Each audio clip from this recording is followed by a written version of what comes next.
नमस्ते दोस्तों। 97% लोग वीडियोस को पसंद कर रहे हैं और देख भी रहे हैं, बट सब्सक्राइब नहीं कर रहे। सो प्लीज़ सब्सक्राइब करना मत भूलिए। Thank you.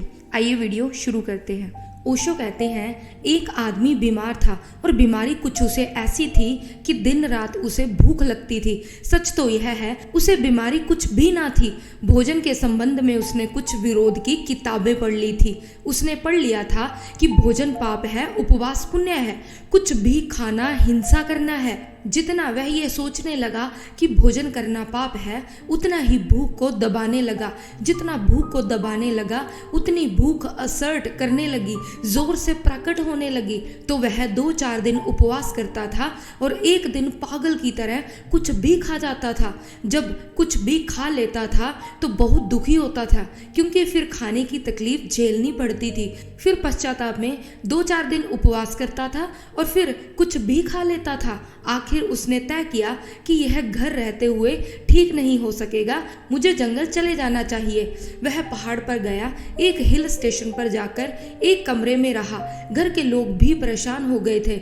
उसकी पत्नी ने यह सोचकर कि शायद वह पहाड़ पर अब जाकर भोजन की बीमारी से मुक्त हो जाएगा, उसने खुशी में बहुत से फूल उसे पहाड़ पर भिजवाए कि मैं बहुत खुश हूँ कि तुम शायद पहाड़ से अब स्वस्थ होकर वापस लौटोगे। मैं शुभकामना के रूप में ये फूल तुम्हें भेज रही हूँ। उस आदमी का वापस तार आया। उसने तार में लिखा, many thanks for the flowers, they are so delicious. उसने तार किया कि बहुत धन्यवाद फूलों के लिए, बड़े स्वादिष्ट हैं। वह फूलों को खा गया। वहाँ पहाड़ पर जो फूल उसको भेजे गए थे, अब कोई आदमी फूलों को खाएगा इसका हम ख्याल नहीं कर सकते, लेकिन जो आदमी भोजन से लड़ाई शुरू कर देगा वह फूलों को खा सकता है।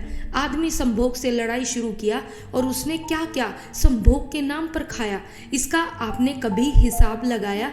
आदमी को छोड़कर, सभ्य आदमी को छोड़कर होमोसेक्सुअलिटी कहीं है?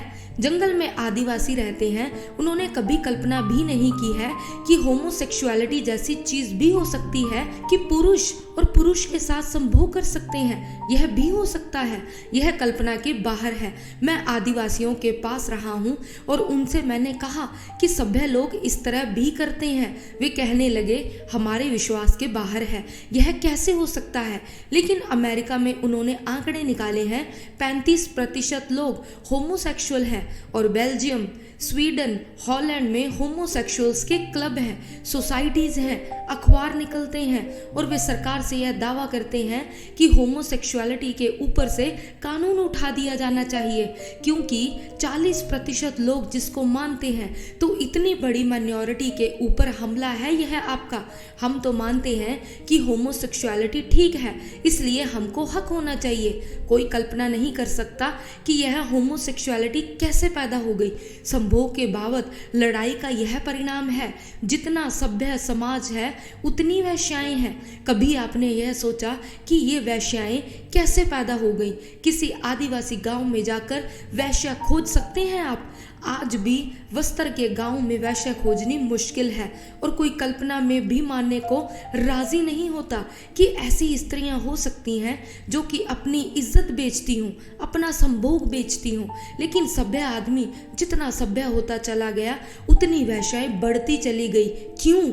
यह फूलों को खाने की कोशिश शुरू हुई है और आदमी की जिंदगी में कितने विकृत रूप से संभोग ने जगह बनाई है। इसका अगर हम हिसाब लगाने चलेंगे तो हम हैरान रह जाएंगे कि यह आदमी को क्या हुआ है। इसका जिम्मा किस पर है? किन लोगों पर है? इसका जिम्मा उन लोगों पर है जिन्होंने आदमी को संभोग को समझना नहीं, लड़ना सिखाया है, जिन्होंने सप्रेशन सिखाया है, जिन्होंने दमन सिखाया है। दमन के कारण संभोग की शक्ति जगह जगह से फूटकर गलत रास्तों से बहना शुरू हो गई है। सारा समाज पीड़ित और रुग्ण हो गया है। इस रुग्ण समाज को अगर बदलना है तो हमें यह स्वीकार कर लेना होगा कि काम की ऊर्जा है, काम का आकर्षण है। क्यों है काम का आकर्षण?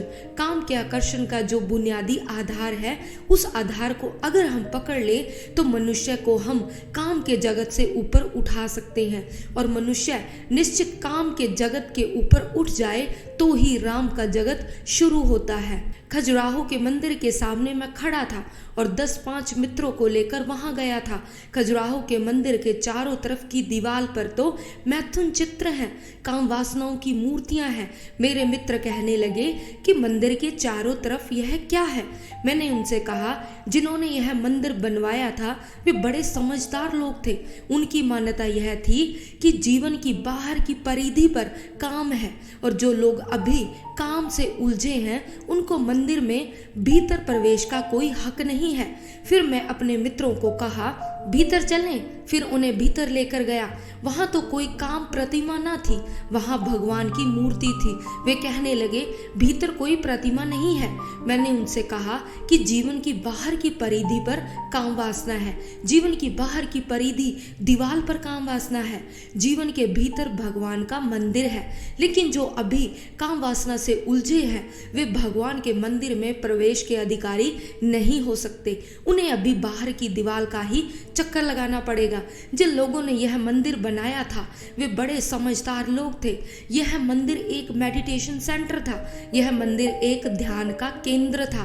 जो लोग आते थे उनसे वे कहते थे, बाहर पहले मैथुन के ऊपर ध्यान करो, पहले संभोग को समझो और जब संभोग को पूरी तरह समझ जाओ और तुम पाओ कि मन उससे मुक्त हो गया है तब तुम भीतर आ जाना। फिर भीतर भगवान से मिलना हो सकता है। लेकिन धर्म के नाम पर हमने संभोग को समझने की स्थिति पैदा नहीं की, संभोग की शत्रुता पैदा कर दी। संभोग को समझो मत, आंख बंद कर लो और घुस जाओ भगवान के मंदिर में। आंख बंद करके कभी कोई भगवान के मंदिर में जा सका है? और आंख बंद करके अगर आप भगवान के मंदिर में पहुंच भी गए तो बंद आंख में आपको भगवान दिखाई नहीं पड़ेंगे। जिससे आप भाग कर आए हैं वही दिखाई पड़ता रहेगा, आप उसी से बंधे रह जाएंगे। शायद कुछ लोग मेरी बातें सुनकर समझते हैं कि मैं संभोग का पक्षपाती हूँ। मेरी बातें सुनकर शायद लोग समझते हैं कि मैं संभोग का प्रचार करना चाहता हूँ। अगर कोई ऐसा समझता हो तो उसने मुझे कभी सुना ही नहीं है, ऐसा उसे कह देना। इस समय पृथ्वी पर मुझसे ज्यादा संभोग का दुश्मन आदमी खोजना मुश्किल है और उसका कारण यह है कि मैं जो बात कर रहा हूँ अगर वह समझी जा सकी तो मनुष्य जाति को संभोग के ऊपर उठाया जा सकता है, अन्यथा नहीं। और जिन थोथे लोगों को हमने समझा है कि वे संभोग के दुश्मन थे, वे संभोग के दुश्मन नहीं थे। उन्होंने संभोग में आकर्षण पैदा कर दिया, संभोग से मुक्ति पैदा नहीं की। संभोग में आकर्षण पैदा हो गया विरोध के कारण। मुझसे एक आदमी ने कहा है कि जिस चीज का विरोध ना हो उसको करने में कोई रस ही नहीं रह जाता। चोरी के फल खाने जितने मधुर और मीठे होते हैं उतने बाजार से खरीदे गए फल कभी नहीं होते। इसलिए अपनी पत्नी उतनी मधुर कभी नहीं मालूम पड़ती जितनी पड़ोसी की पत्नी मालूम पड़ती है। वे चोरी के फल हैं, वे वर्जित फल हैं। और संभोग को हमने एक ऐसी स्थिति दे दी, एक ऐसा चोरी का जामा पहना दिया, एक ऐसे झूठ के लिबास में छिपा दिया, ऐसी दीवालों में खड़ा कर दिया कि उसने हमें तीव्र रूप से आकर्षित कर लिया है। बर्ट्रैंड रसेल ने लिखा है कि जब मैं छोटा बच्चा था, विक्टोरियन जमाना था, स्त्रियों के पैर भी दिखाई नहीं पड़ते थे। वे कपड़े पहनती थी जो जमीन पर घिसटता था और पैर नहीं दिखाई पड़ता था। अगर कभी किसी स्त्री का अंगूठा दिख जाता था तो आदमी आतुर होकर अंगूठा देखने लगता था और काम वासना जग जाती थी।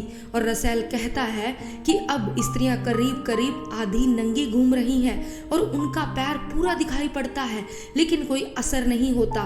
तो रसेल ने लिखा है कि इससे यह सिद्ध होता है कि हम जिन चीज़ों को जितना ज़्यादा छिपाते हैं उन चीज़ों में उतना ही गंदा आकर्षण पैदा होता है। अगर दुनिया को संभोग से मुक्त करना है तो बच्चों को यह सुविधा होनी चाहिए कि वे एक दूसरे के शरीर से भली भांति परिचित हो जाएं और कल रास्तों पर उनको किसी स्त्री को धक्का देने की कोई ज़रूरत ना रह जाए, ताकि वे एक दूसरे के शरीर से इतने परिचित हो जाएं कि किसी किताब पर नंगी औरत की तस्वीर छापने की कोई ज़रूरत ना रह जाए। वे शरीर से इतने परिचित हों कि शरीर का गंदा आकर्षण खत्म हो सके। लेकिन लेकिन बड़ी उल्टी दुनिया है। जिन लोगों ने शरीर को ढांक कर छिपा कर खड़ा किया है, उन्हीं लोगों ने शरीर को इतना आकर्षित बना दिया है, यह हमारे ख्याल में नहीं आता। जिन लोगों ने शरीर को जितना ढांक कर छिपा दिया है, शरीर को उतना ही हमारे मन में चिंतन का विषय बना दिया है, यह हमारे ख्याल में नहीं आता। लेकिन वह रोग चल रहा है और उस रोग को हम बढ़ाते चले जाते हैं और उस रोग के फिर हम नए नए रास्ते खोजते हैं।